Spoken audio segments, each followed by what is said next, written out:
Senado na paso na pala ang SEC registration ng grupong nanguna sa pagpapapirma para sa People's Initiative. Tila naghugas kamay din ang isa sa mga abogadong nakapangalan sa signature campaign sa pangakong ayuda ng kanilang pinapirmahan. Grabe itong nabuking na naman nila, oh. Wala pala, hindi rehistrado sa SEC. Nasa frontline ng balitang yan si Mean Los Baños. Itong mga tao ngayon, hinahanap na yung saan nila i-claim yung card na pinapromise sa kanila. Sorry.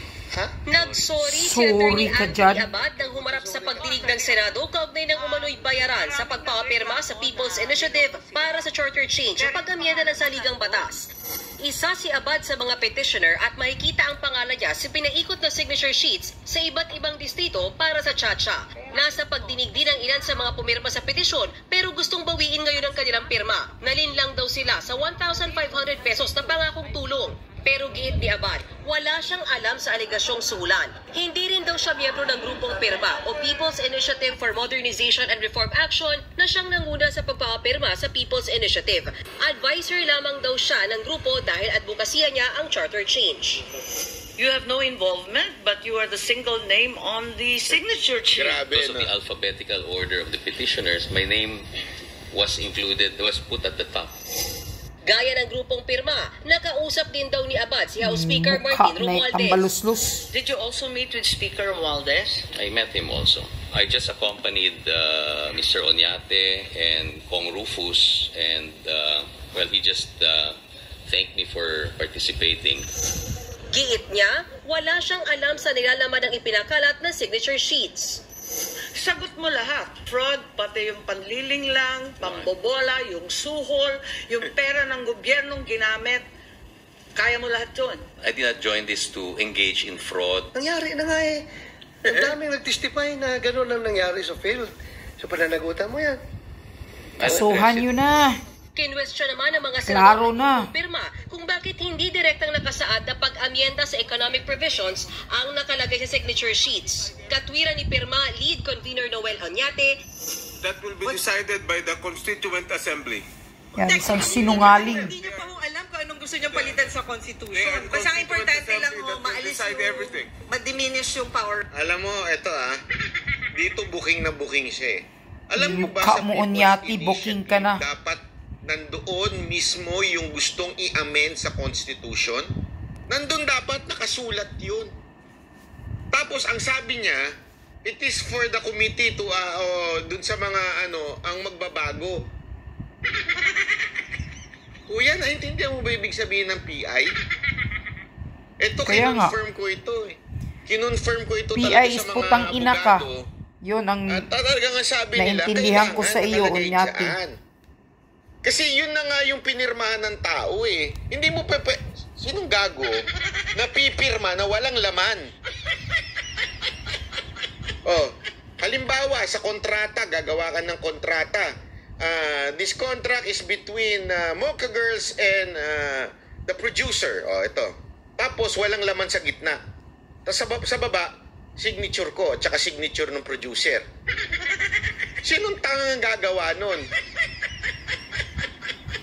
ginagawa nga nilang bubo ang tao, tanga eh. Nakasulat na kung ano yung gustong i-amend sa Constitution. Remember, ang PI ay kailangan amendments lang. So dapat nakalagay na dyan kung ano yun. Yun yung People's Initiative dapat. Iba ho yung CONA sa CONCON. Actually, may mali nga dito yung grupo nila Mark eh. Si Mark Modest of Manila. Discuss pa ng discuss ito. Hindi naman maintindihan.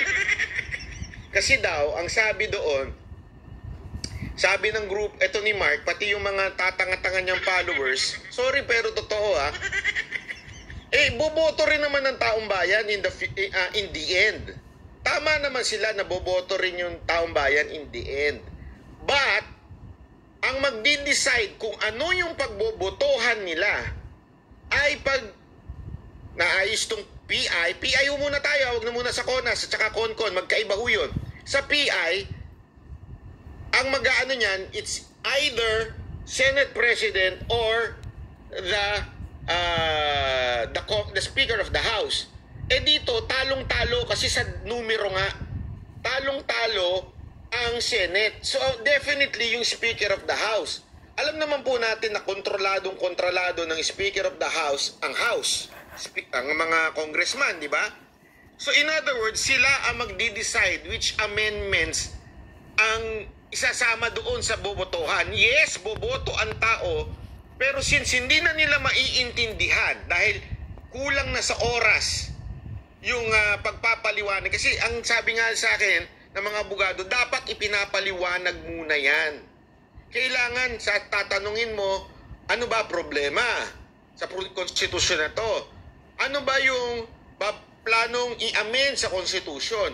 Ano bang mangyayari pag in-amend yung konstitusyon na yan, yung part na yan? Correct. Sabihin, ano yung dadagdag o ano mangyayari? Ano ang bang masusolusyonan nito?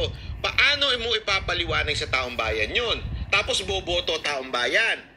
In other words, in the end, wala na kong time para ipaliwanag sa taong bayan. At ang mangyayari dito, pera-pera na lang uli. Nangyari na nga Taong bayan, yun na nga lang bumoto ng tamang presidente, hindi magawa eh. Correct. Binoto ang laki sa sabog, laki sa bangag. Bumoto ng tamang senador, paulit-ulit pa rin si Lito Lapid.